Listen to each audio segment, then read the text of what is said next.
Hello दोस्तों, स्वागत है आप लोगों का अपने यूट्यूब परिवार अरुण अकेडमी में।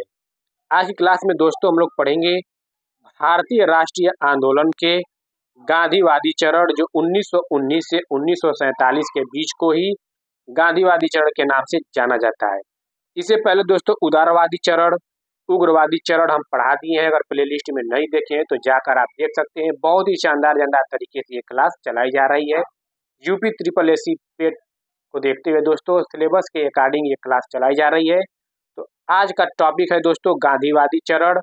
चलते हैं, स्टार्ट करते हैं, बिल्कुल देरी नहीं करते हैं। देखिए, गांधी युग यानी कि 1919 से 1947।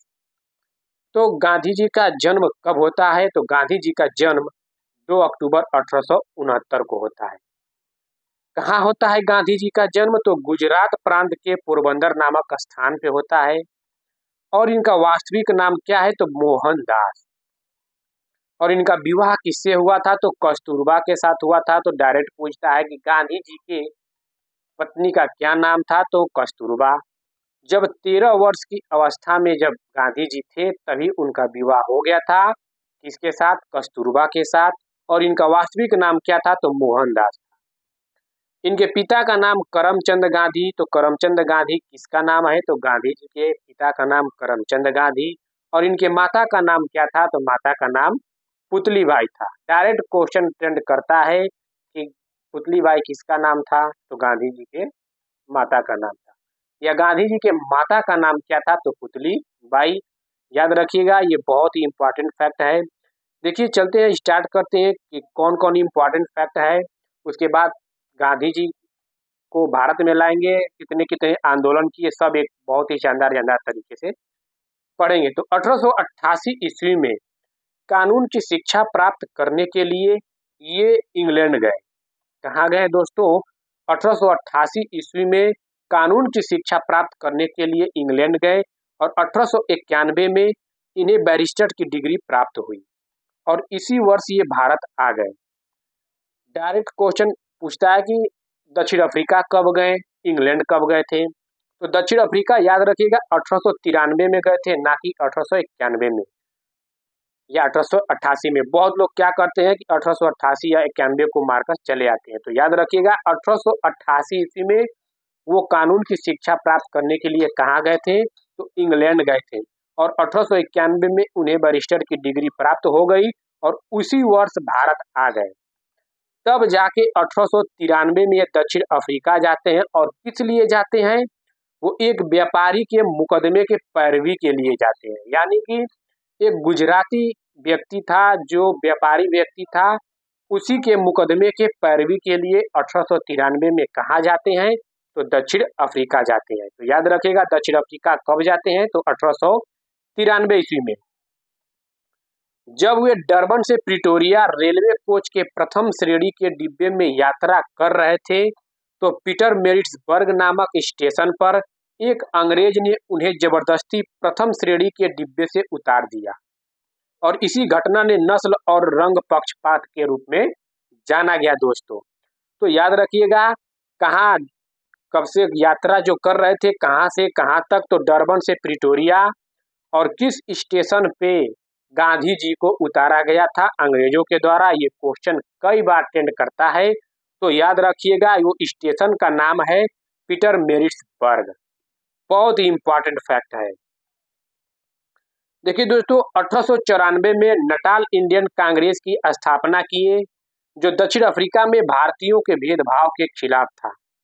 वहां पे दक्षिण अफ्रीका में जो भारतीय रहते थे तो उनके भेदभाव के खिलाफ 1894 में नटाल इंडियन कांग्रेस की स्थापना किए।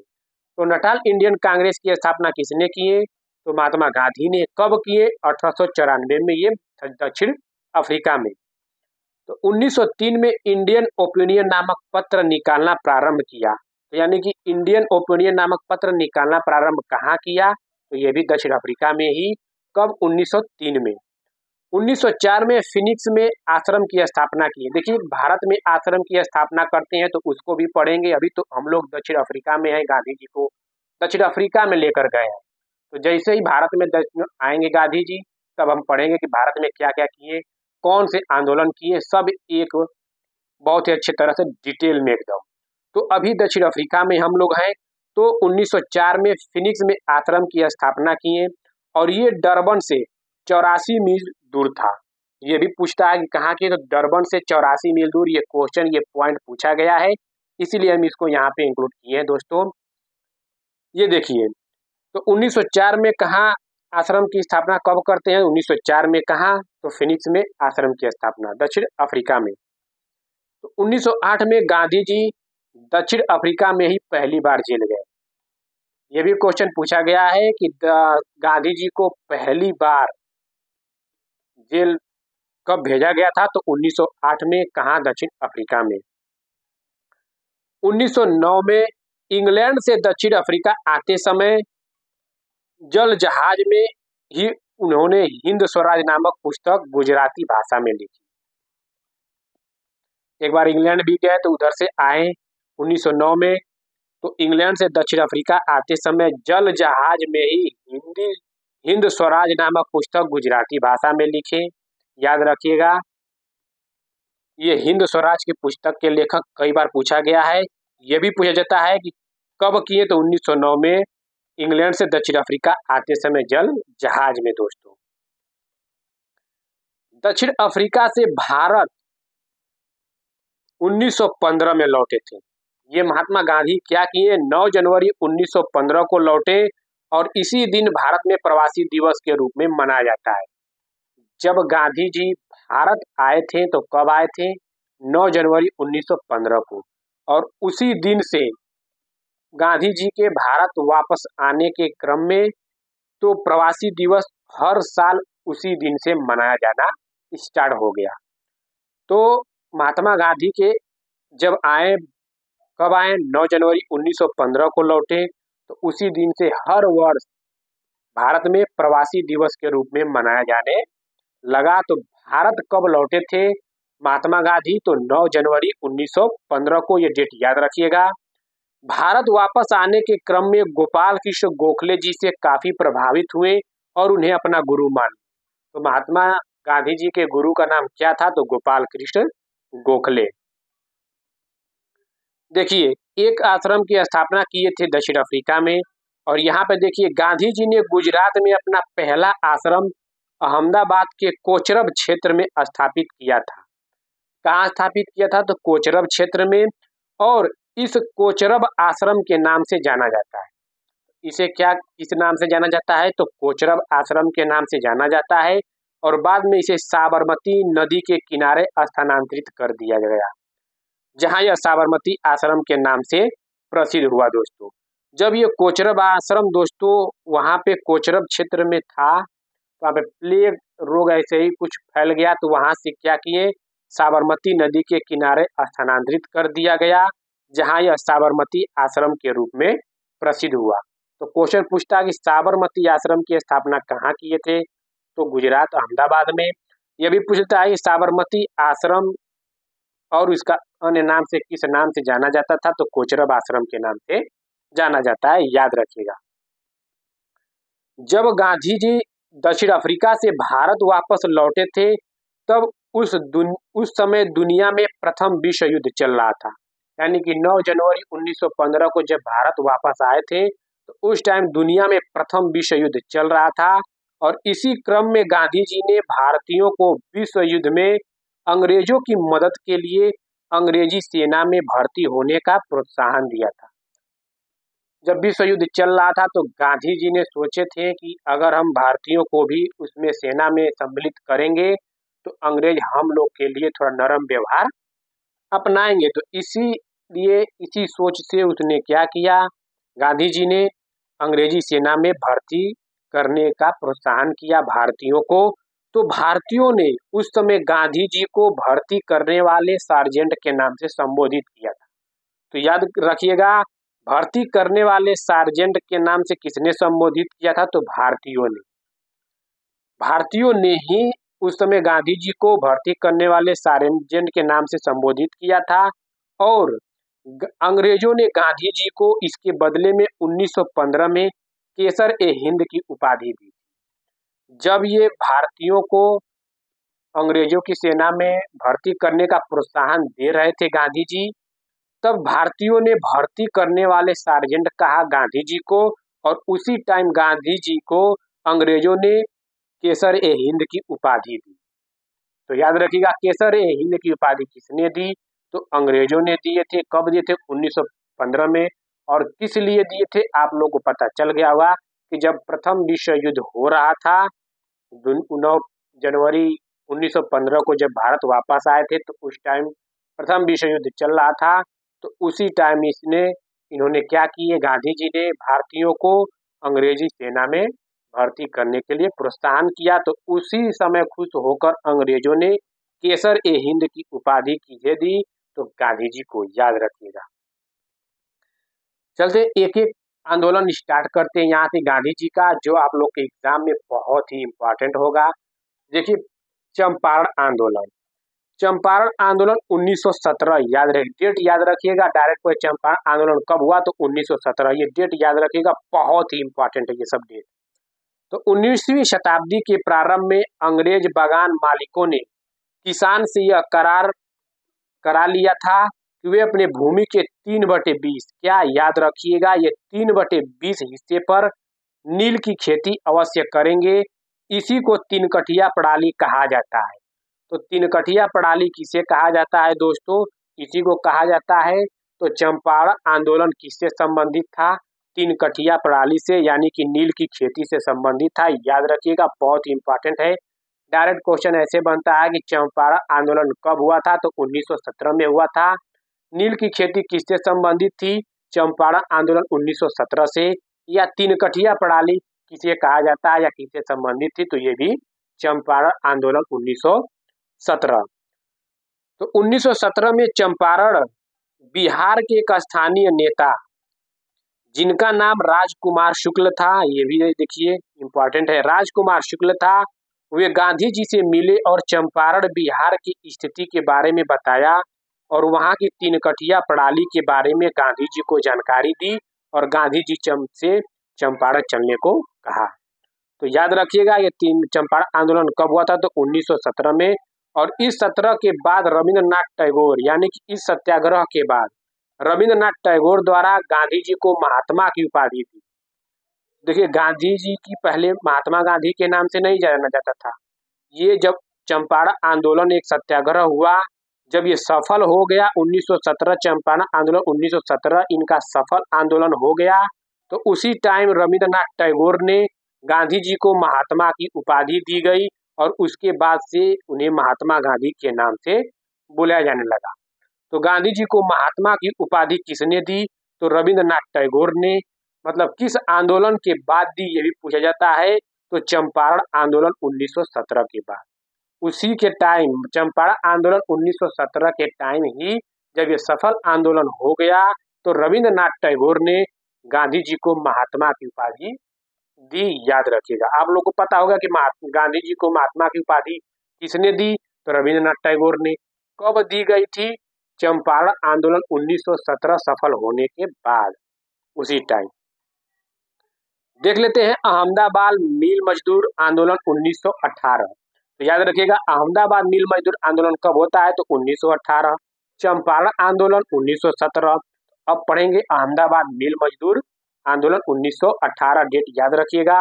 1918 में अहमदाबाद की कपड़ा मिलों के मजदूरों ने 35% वृद्धि, क्या 35% वेतन वृद्धि की मांग करते हुए हड़ताल की। मिल मालिकों ने शुरू में इस मांग को अस्वीकार कर दिया, जिसके कारण गतिरोध पैदा हो गया। गांधी जी ने मजदूरों के साथ एकजुटता दिखाते हुए भूख हड़ताल किए, जिससे मिल मालिकों पर दबाव पड़ा और अंततः मिल मालिकों ने मजदूरों की 35% वेतन वृद्धि की मांग की। तो ये भी आंदोलन सफल हो गया। तो अहमदाबाद मिल मजदूर आंदोलन कब होता है? 1918। अहमदाबाद मिल मजदूर किससे संबंधित था? ये भी क्वेश्चन पूछता है, तो याद रखिए कपड़ा मिल मजदूरों से संबंधित था दोस्तों। और इस आंदोलन का यह सफल ये भी आंदोलन रहा दोस्तों। खेड़ा आंदोलन 1918, देखिए मिल मजदूर आंदोलन 1918 वो भी था, खेड़ा आंदोलन 1918 ये भी याद रखिएगा, और चंपारण आंदोलन 1917। तो खेड़ा आंदोलन 1918 देख लेते हैं। यह आंदोलन मुख्य रूप से किसानों की राजस्व माफी की मांग को लेकर था। देखिए याद रखिएगा, चंपारण आंदोलन नील की खेती या तीन कठिया प्रणाली से संबंधित था 1917। अहमदाबाद मिल मजदूर किससे संबंधित था? कपड़ा के मिल मजदूरों से दोस्तों। इसे मान लें अहमदाबाद मिल मजदूर, तो मिल आ गया तो मिल में क्या बनता है? कपड़ा बनता है, तो ऐसे याद रखिएगा। तो कपड़ा से संबंधित था अहमदाबाद मिल मजदूर आंदोलन 1918। खेड़ा आंदोलन, खेड़ा आंदोलन को कैसे याद करेंगे? किसानों से, यानी कि खेड़ा से खेत, खेत में कौन जाते हैं? किसान जाते हैं। तो याद रखिएगा खेड़ा आंदोलन 1918 किससे? यह मुख्य रूप से किसानों की राजस्व माफी की मांग को लेकर था, क्योंकि उस समय फसलें खराब हो गई थी और किसानों को कर चुकाना मुश्किल हो रहा था। गांधी जी किसानों को लगान ना देने के लिए, क्या लगान ना देने के लिए दोस्तों, ये याद रखिएगा, लगान ना देने के लिए कहा। इस मामले के जांच के बाद यह पता चला कि लगान माफ कर देना चाहिए, ये भी सफल हो गया। तो खेड़ा आंदोलन 1918, खेड़ा से खेत यानी कि किसान से संबंधित, तो किसान लगान नहीं देना चाहते थे। तो ये किससे संबंधित है दोस्तों? खेड़ा आंदोलन 1918। बस एक एक आप लोग को कीवर्ड मिलेगा, किसान, लगान, तो आप लोग मार देंगे हाँ ये खेड़ा आंदोलन से संबंधित है। मिलान करने के लिए भी दे देगा, तो ऐसे आप लोग याद रखिएगा। रोलेट एक्ट 1919, ये बहुत इंपॉर्टेंट है। देखिए रोलेट एक्ट 1919, इस अधिनियम ने ब्रिटिश सरकार को बिना मुकदमा चलाए किसी भी व्यक्ति को गिरफ्तार करने और हिरासत में लेने का अधिकार दिया, जिससे भारतीयों में व्यापक आक्रोश फैल गया। तो दोस्तों देखिए, बिना अपील, बिना वकील और बिना दलील का कानून किसे कहा जाता है? तो रोलेट एक्ट 1919। इसमें ये अंग्रेज जो ब्रिटिश सरकार थी, इसमें क्या बनाए थे? मतलब इनका ये अधिनियम लाने का, ये एक्ट लाने का यही एक सिद्धांत था कि मतलब किसी के ऊपर ना गिरफ्तारी का आर्डर, ना वकील, ना कुछ, मतलब बिना अपील, बिना वकील और बिना दलील का ही कानून गिरफ्तार कर लेते थे। तो इसी में ये लोग क्या किए? विरोध किए। तो इस अधिनियम ने ब्रिटिश सरकार को क्या किया? बिना मुकदमा चलाए किसी भी व्यक्ति को गिरफ्तार करने और हिरासत में लेने का अधिकार दिया, जिससे भारतीयों में व्यापक आक्रोश फैल गया और इसे ही बिना अपील, बिना वकील और बिना दलील का कानून कहा गया। किसे? रोलेट एक्ट 1919 को। तो इसी को दोस्तों क्या किए? इसी के विरोध में क्या किए? जो रोलेट एक्ट 1919 है, जो ये अधिनियम लाया गया कि इसमें क्या किया गया? किसी भी व्यक्ति को गिरफ्तार करने और हिरासत में लेने का अधिकार दिया, यानी कि बिना अपील, बिना वकील और बिना दलील का ही ये कानून बनाए।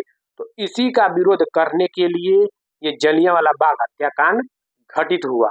तो देख लेते हैं, 13 अप्रैल 1919 को बैसाखी के दिन अमृतसर के जलियांवाला बाग में एक शांतिपूर्ण सभा हो रही थी। इस सभा में ब्रिटिश सरकार द्वारा लागू किए गए रोलेट एक्ट के विरोध में लोग जमा हुए थे। तो रोलेट एक्ट के तहत ब्रिटिश सरकार को बिना मुकदमा चलाए किसी भी व्यक्ति को गिरफ्तार करने और जेल में डालने का अधिकार था।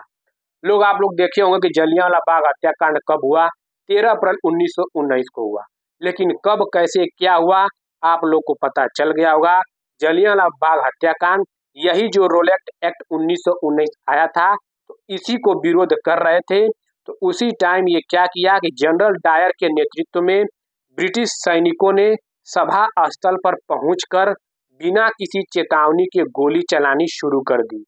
तो बाग का ही एक ही प्रवेश द्वार था और वह भी संकरा था, जिससे लोग भाग भी नहीं पा रहे थे। गोलियों से बचने के लिए कई लोग कुएं में भी कूद गए, लेकिन वे सब भी मर गए दोस्तों। तो याद रखिएगा, नोट करके कि जलियांवाला बाग हत्याकांड के समय पंजाब प्रांत का lieutenant governor Michael O'Dwyer था। कौन था? माइकल ओ डायर था, जिसकी हत्या 1940 ईस्वी में उधम सिंह जी ने लंदन में कर दी। वो उधम सिंह उस टाइम थे तो भाग गए, ठीक है, लेकिन इनके दिमाग में था कि नहीं, जनरल जो माइकल ओ डायर था उसको मारना है तो मारना है। तो 1940 में जाकर उधम सिंह ने लंदन में उनकी हत्या कर दी। तो जलियांवाला बाग नरसंहार के समय भारत का वायसराय भी पूछा जाता है। तो जलियांवाला बाग नरसंहार के समय भारत का वायसराय कौन था? तो लॉर्ड चेम्सफोर्ड था। याद रखिएगा। आई होप दोस्तों ये जलियांवाला बाग हत्याकांड आपको बहुत अच्छी तरह समझ में आया होगा। क्यों हुआ था, क्योंकि रोलेट एक्ट 1919 जो था इसी के विरोध में ये एक आंदोलन कर रहे थे। तो उसी टाइम ये घटना घटित हुई। तो ये डेट याद रखिएगा, 13 अप्रैल 1919 दोस्तों, बैसाखी के दिन। चलते खिलाफत आंदोलन। खिलाफत आंदोलन देखिए 1919 से 1924 ये खिलाफत आंदोलन। तो भारतीय मुसलमानों द्वारा ब्रिटिश सरकार के खिलाफ तुर्की के खलीफा के पद को बहाल करने और उनके धार्मिक स्थलों के रक्षा के लिए शुरू किया गया था। तो यानी कि ये किसने, भारतीय मुसलमानों द्वारा ब्रिटिश के खिलाफ दोस्तों जो तुर्की के खलीफा थे उसी पद को बहाल करने और उनके धार्मिक स्थलों की रक्षा करने के लिए जो तोड़फोड़ मचा रहे थे अंग्रेज आकर, तो उसी टाइम भारतीय मुसलमानों ने ये खिलाफत आंदोलन स्टार्ट किए। बाद में इसके वो बन गए, महात्मा गांधी बन गए नेतृत्व। तो देखिए प्रारंभ में इस आंदोलन के नेतृत्व अली बंधुओं यानी कि शौकत अली, मोहम्मद अली द्वारा किया जा रहा था, परंतु बाद में इस खिलाफत आंदोलन का नेतृत्व गांधी जी को दे दिया गया। तो खिलाफत आंदोलन कब होता है? तो 1919 से 1924 याद रखिएगा, बहुत ही इंपॉर्टेंट है ये भी। असहयोग आंदोलन 1920 से 22। जब असहयोग आंदोलन स्टार्ट किया गया दोस्तों 1920 से 22, तो जब एक चौरी चौरा घटना घटित होती है तो उसी टाइम ये असहयोग आंदोलन 1922 में खत्म कर देते हैं। तो देखते हैं आगे, वो भी देखेंगे। देखिए यहाँ पे एकदम लाइन बाय लाइन है दोस्तों, आप लोग एक भी पॉइंट मिस मत करिएगा। बहुत ही शानदार तरीके से पीपीटी तैयार करके लाए हैं, बहुत मेहनत लगता है। देखिए इस सब घटनाओं को देखते हुए गांधी जी द्वारा अगस्त 1920 में असहयोग आंदोलन की शुरुआत करी गई थी और यह गांधी जी का भारत में प्रथम सबसे बड़ा आंदोलन में से एक था। यह आंदोलन अहिंसक होना था, जिसमें भारतीयों को अपने खिताबों का त्याग करना था, सरकारी शिक्षण संस्थानों, सरकारी सेवाओं, विदेशी सामान और चुनावों का बहिष्कार करना था और अंततः करों का भुगतान करने से इनकार करना था। तभी ये आंदोलन स्टार्ट किया गया, असहयोग आंदोलन, जो 1920 से 22 ईस्वी तक चली। गांधी जी ने भी अपनी केसर ए हिंद की उपाधि त्याग दी। जब हम बताए थे ना कि जब गांधी जी भारत में आए थे 9 जनवरी 1915 को, तो उस टाइम प्रथम विश्व युद्ध चल रहा था दोस्तों। तो गांधी जी यही सोचे थे कि हम अपने भारतीयों को उसमें सम्मिलित करेंगे तो अंग्रेज खुश हो जाएंगे, तो हम लोग के जो हमारे ऊपर नरम व्यवहार नीति अपना ऐसे मतलब कि गुस्से टाइप नहीं करेंगे, जो हम लोग अपना मान रखेंगे वो पूर्णता से मान लेंगे। तो ये क्या किए कि नहीं किए, नहीं मान रहे थे अंग्रेज। तो क्या किए, जब अंग्रेज उस टाइम केसर ए हिंद की उपाधि अंग्रेजों द्वारा दी गई थी गांधी जी को, तो ये गांधी जी क्या किए, उन्हें वापस लौटा दिए। तो याद रखिएगा, क्वेश्चन बहुत इंपॉर्टेंट है। आप लोग को रहा होगा कि केसर ए हिंद किसने दिया, किसने, लेकिन आप लोग को ये पता चल गया कैसे केसर ए हिंद की उपाधि मिली थी और कैसे इन्होंने लौटा भी दिया। तो अंग्रेजों ने दिए थे। और असहयोग आंदोलन में देखिए 1915 में केसर ए हिंद की उपाधि अंग्रेजों द्वारा दिया गया था और असहयोग आंदोलन में ये भी पूछता है कि केसर ए हिंद की उपाधि किस आंदोलन में गांधी जी ने अपनी उपाधि अंग्रेजों को लौटा दिए, तो असहयोग आंदोलन में। याद रखिएगा, तो केसर ए हिंद की उपाधि इसने लौटा दी। चौरी चौरा कांड कब होता है? तो 5 फरवरी 1922 ईस्वी को, याद रखिएगा। देखिए 5 फरवरी 1922 को गोरखपुर जिले में चौरी चौरा में किसानों के एक जुलूस पर पुलिस वालों द्वारा गोली चलाने पर भीड़ ने थाने को जला दिया। क्या किया, मतलब उसमें चौरी चौरा में किसानों के एक जुलूस पर क्या किया, पुलिस ने गोली चला दी। तो उसी भीड़ पर थाने को जला दिया गया। तो 22 पुलिसकर्मी मारे गए। कितने पुलिसकर्मी मारे गए ये भी पूछा जाता है, तो 22। इस घटना के बाद गांधी जी ने असहयोग आंदोलन को हिंसात्मक होते हुए देख इसको समाप्त करने का निर्णय लिया। जो 1920 में 1920 में जो असहयोग आंदोलन स्टार्ट किए थे गांधी जी, वही 1922 में जाकर समाप्त होता है। तो कैसे होता है? चौरी चौरा कांड के दौरान। ये भी पूछा जाता है कब स्टार्ट हुआ, तो 1920 में। किस कारण से स्थगित कर दिया गया? तो चौरी चौरा कांड को देखते हुए असहयोग आंदोलन समाप्त कर दिया 1922 में। समझ में आ गया असहयोग आंदोलन। असहयोग आंदोलन में अपनी उपाधि भी लौटा दिए थे। एक एक पॉइंट बहुत है कि जो एक भी पॉइंट आप लोग से एग्जाम में बाहर नहीं जाएगा। स्वराज पार्टी की स्थापना कब होती है? 1923 में। देखिए एकदम लाइन बाय लाइन है दोस्तों। इसके बाद कुछ नेता थे जो गांधी जी के विचारों से सहमत नहीं रहा करते थे, और ऐसे में जैसे चित्तरंजन दास और मोतीलाल नेहरू जो गांधी जी के विचारों के साथ सहमत नहीं रहा करते थे, उन्होंने एक नई पार्टी की स्थापना करने का निर्णय लिया। तो चित्तरंजन दास और मोतीलाल नेहरू क्या किए? ये गांधी जी के विचारों से सहमत नहीं रहे, तो इन्होंने अपनी एक पार्टी की स्थापना करने का निर्णय लिया। तो उस पार्टी का क्या नाम था? तो स्वराज पार्टी। कब किए? 1923 में। इसी क्रम में चित्तरंजन दास और मोतीलाल नेहरू ने इलाहाबाद में, कहा? इलाहाबाद में मार्च 1923 में स्वराज पार्टी की स्थापना कर दी थी। किसने किए थे? चित्तरंजन दास और मोतीलाल नेहरू ने। साइमन कमीशन 1928, देखिए ये भी बहुत इंपॉर्टेंट है। देखिए 1927 में ब्रिटिश सरकार ने साइमन कमीशन का गठन किया। तो याद रखिएगा साइमन कमीशन का गठन कब होता है? तो 1927 में होता है। और साइमन कमीशन भारत कब आती है? तो 1928 में। इसी में लोग कभी 1927 को टिक कर देते हैं कि कब भारत आए थे, तो 1927, अब कोई 1928। तो याद रखिएगा 1927 में ब्रिटिश सरकार ने साइमन कमीशन का गठन किया था दोस्तों, गठन किया था, जिसमें 7 ब्रिटिश सांसद शामिल थे। कितने सांसद शामिल थे? 7, वो भी ब्रिटिश के थे। इसीलिए तो इसका विरोध किया गया था, जब क्योंकि इसमें भारतीय एक भी नहीं थे। जो सातों का सातों सांसद थे वो सभी के सभी क्या थे? ब्रिटिश थे।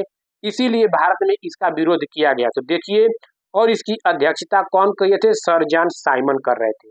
तो क्वेश्चन कैसे बनता है कि साइमन कमीशन भारत कब आया था? तो 1928 में मान लीजिए आया था।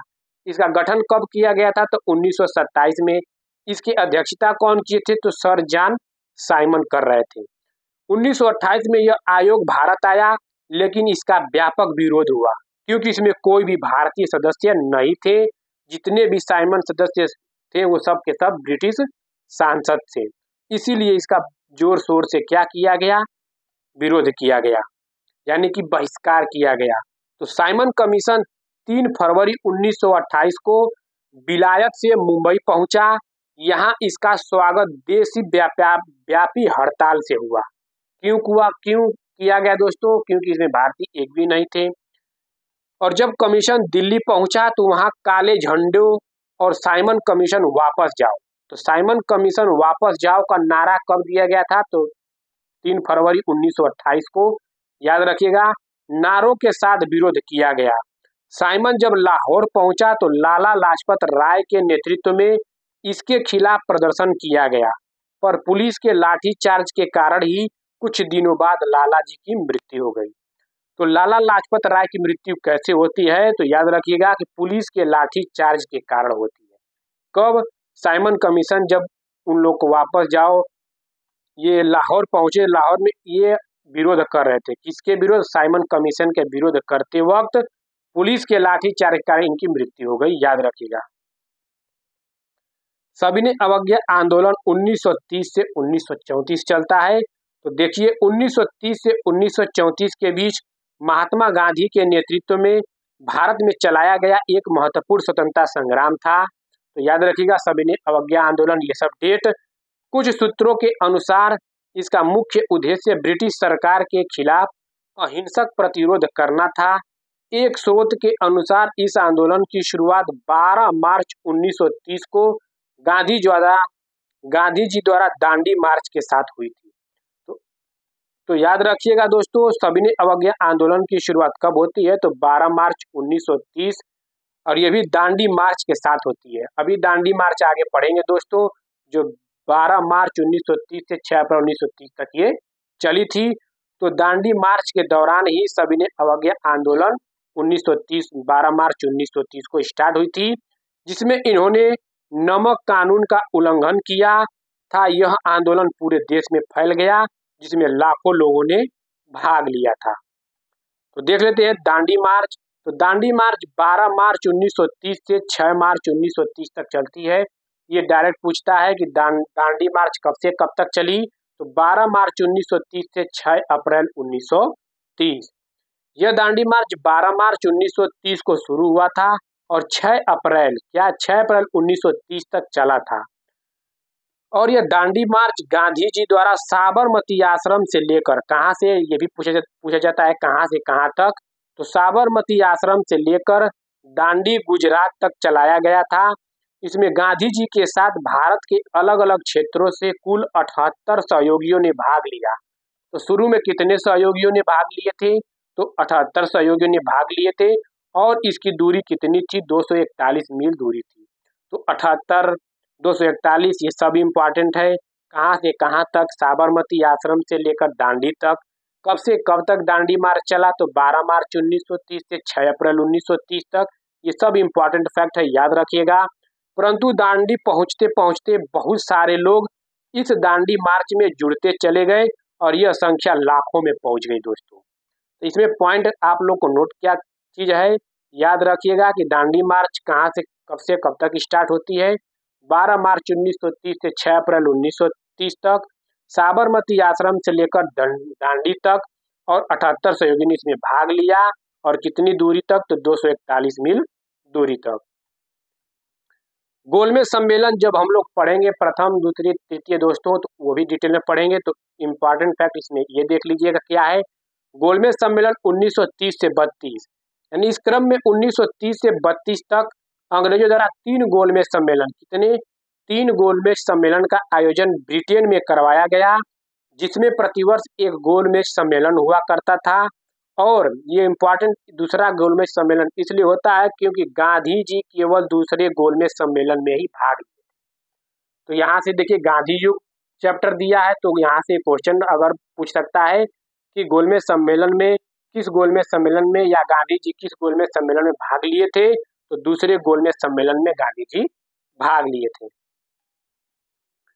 गांधी इरविन समझौता, देखिए जितने गांधी से क्वेश्चन बनेगा एक भी क्वेश्चन आप लोग का मिस नहीं होगा, पूरी डिटेल है दोस्तों। तो गांधी इरविन समझौता कब होता है? तो 1931 में। इस सविनय अवज्ञा आंदोलन से लॉर्ड इरविन को बहुत परेशानी हुई, जिसकी वजह से उन्होंने गांधी जी के साथ एक समझौता किया। यह गांधी इरविन समझौता के नाम से जाना जाता है और यह समझौता 5 मार्च 1931 को हुआ। तो गांधी इरविन समझौता कब होता है? तो 5 मार्च 1931 को।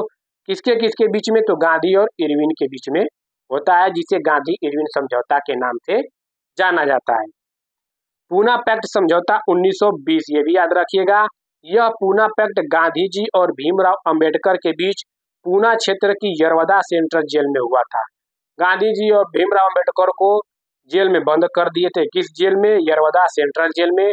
उसी जेल में गांधी जी और भीमराव अंबेडकर क्या करते हैं? पूना पैक्ट समझौता करते हैं, जो गांधी जी अपने आरक्षण के लिए कुछ मुद्दे करते हैं।